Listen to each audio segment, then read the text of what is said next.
Sebuah koran tergeletak di jok sebelahnya. Headline berita itu, mayat perempuan ditemukan terpotong di puncak bukit Barisan Seribu. Astaga, cincin itu! Jadi, cincin itu tidak sempat kalian amankan. Celaka, benar-benar celaka. Ambil dan pergi, bereskan dokter itu, dan jangan pernah kembali lagi ke desa ini. Pergi jauh-jauh. Tapi, terus terang, sejak 1 minggu ini, aku terus teringat padanya. Ada baiknya kalau Bapak telepon ke Jogja.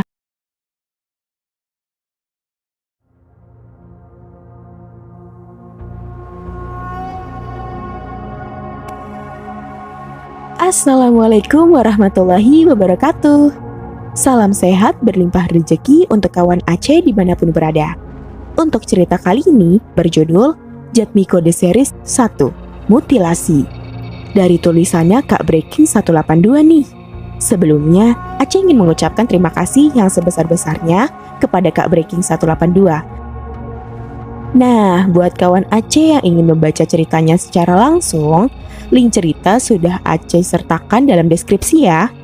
Oke, mari kita langsung masuk ke ceritanya.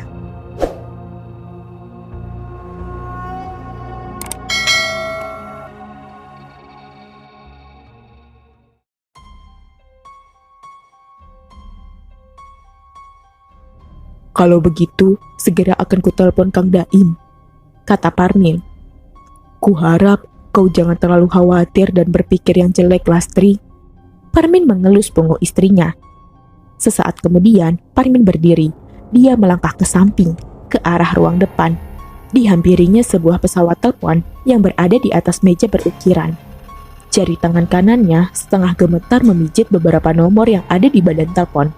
Sulastri yang tiba-tiba menyusul segera duduk di samping meja telepon.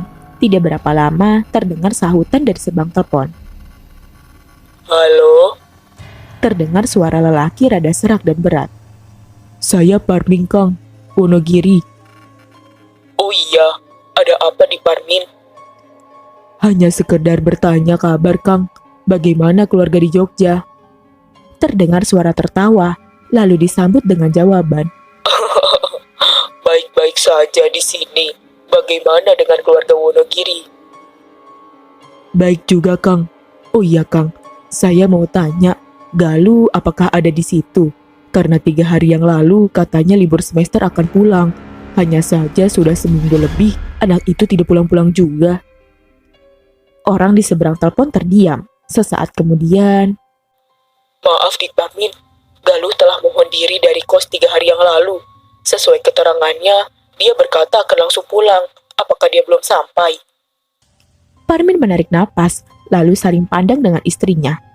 Jelas ada bayangan rasa khawatir pada wajah perempuan yang pucat dan sakit-sakitan itu. Saya takut sesuatu terjadi dengannya, kata Sulastri, dan air mata langsung saja meluncur ke pipinya yang cekung. Jangan-jangan ada orang jahat yang melakukan sesuatu terhadapnya, menculiknya, menyekapnya di suatu tempat.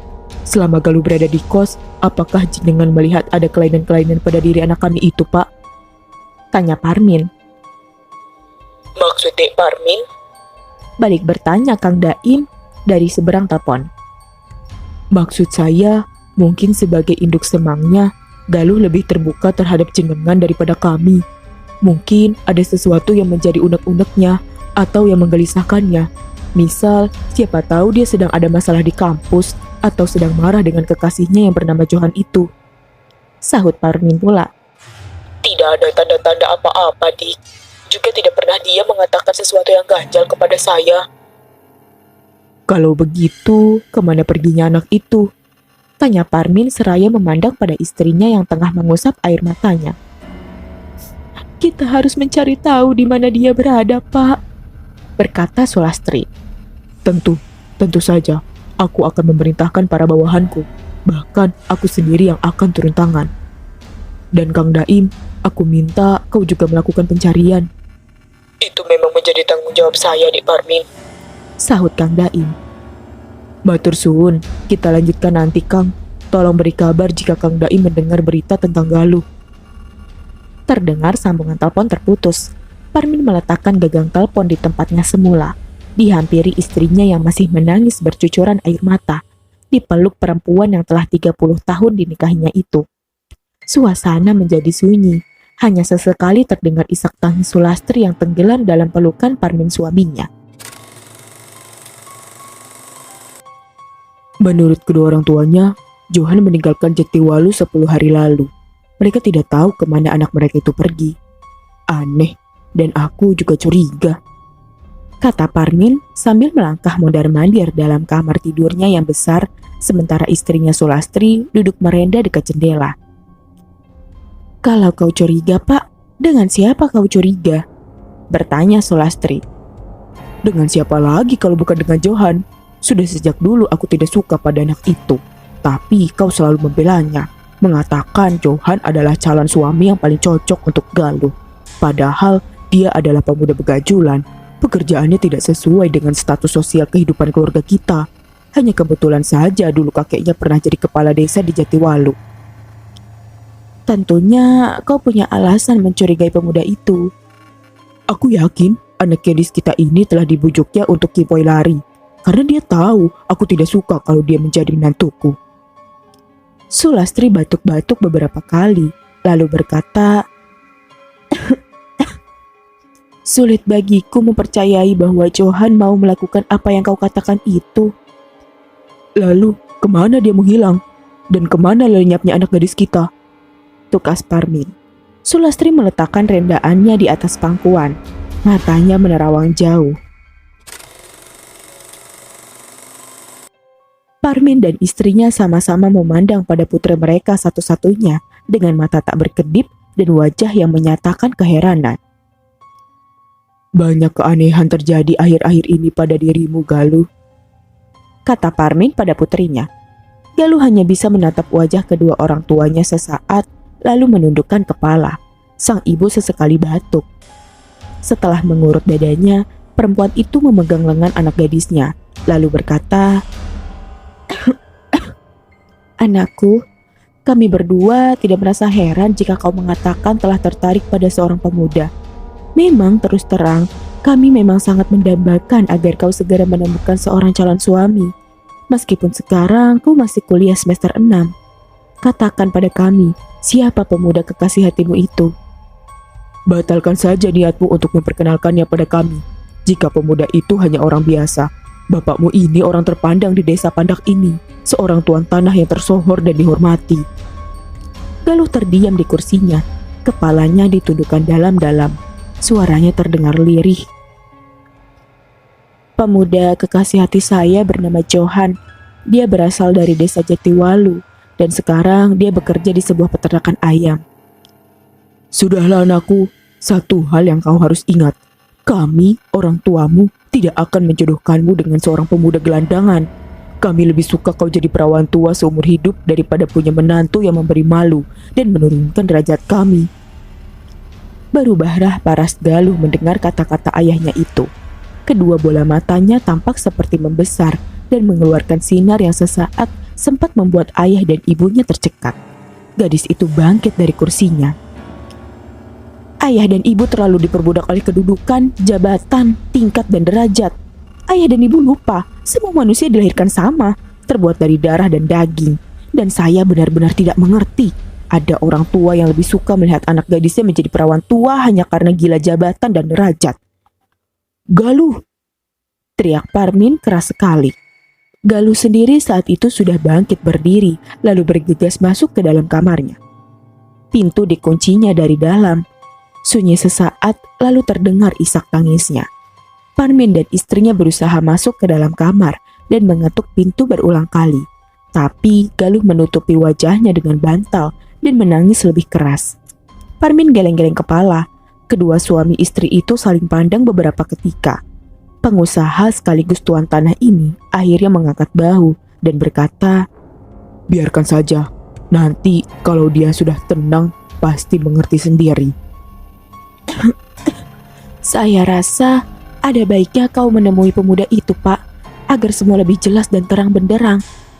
Galuh tidak akan bersikeras seperti ini jika memang pemuda yang bernama Johan itu memang telah membuat hati anak kita jatuh cinta. kata sang istri. Paras Parmin tampak berubah. Dia menatap istrinya sesaat lalu berkata, Nah, rupanya hatimu mulai mendua.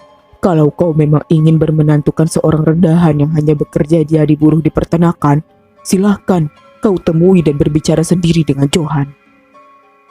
Setelah berkata begitu, Parmin tinggalkan istrinya masuk ke dalam kamar tidur sambil membanting pintu.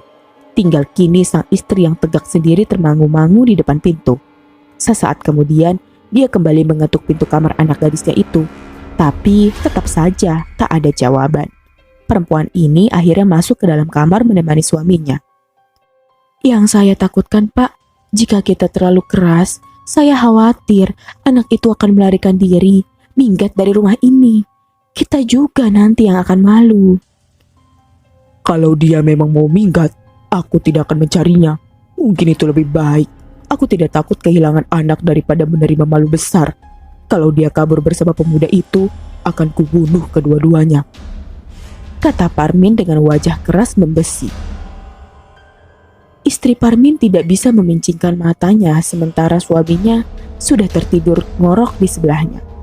Wajahnya yang pucat karena penyakit batuknya yang hampir setahun ini mendera menjadi tambah pucat. Pikiran perempuan ini masih mengingat pada ketegangan yang terjadi antara dia dan suaminya di satu pihak dan dengan putri mereka, Galuh.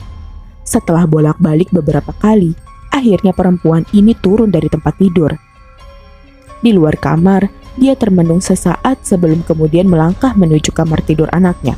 Dia tahu Galuh telah mengunci kamar itu dari dalam. Tetapi entah mengapa dia tidak mengetuk pintu melainkan langsung membukanya. Agak heran, ternyata dia mendapatkan pintu kamar tidak terkunci. Perempuan ini masuk ke dalam. Kamar berada dalam keadaan gelap. Namun, cahaya rembulan yang menyeruak masuk lewat lubang angin cukup membantu hingga dia dapat melihat keadaan seisi kamar. Di atas ranjang, sama sekali tidak ada sosok tubuh putrinya. Kemana anak itu? Bertanya Sulastri dalam hati. Diperiksanya kamar sekali lagi. Setelah memastikan Galuh tidak ada di dalam kamar, perempuan ini cepat keluar. Dia memeriksa seluruh rumah. Anak gadisnya tetap tidak ditemukan. Dia segera menuju ke pintu depan, membuka dan melihat keluar. Penjaga di pintu gerbang tampak tertidur pulas. Perempuan ini tidak dapat lagi menahan rasa khawatirnya. Setengah berlari, dia masuk ke dalam kamar, membangunkan suaminya dan memberitahu kalau putri mereka lenyap entah kemana. Jangan-jangan dia telah diculik pemuda dari desa Jatiwalu itu, Pak, kata istri Parmin. Rumah kediaman pengusaha kaya raya itu menjadi heboh. Semua anak buahnya dipanggil. Setelah dimaki habis-habisan, mereka diperintahkan untuk segera mencari Galuh. Namun, orang-orang itu, termasuk Parmin sendiri, tidak tahu harus mencari kemana.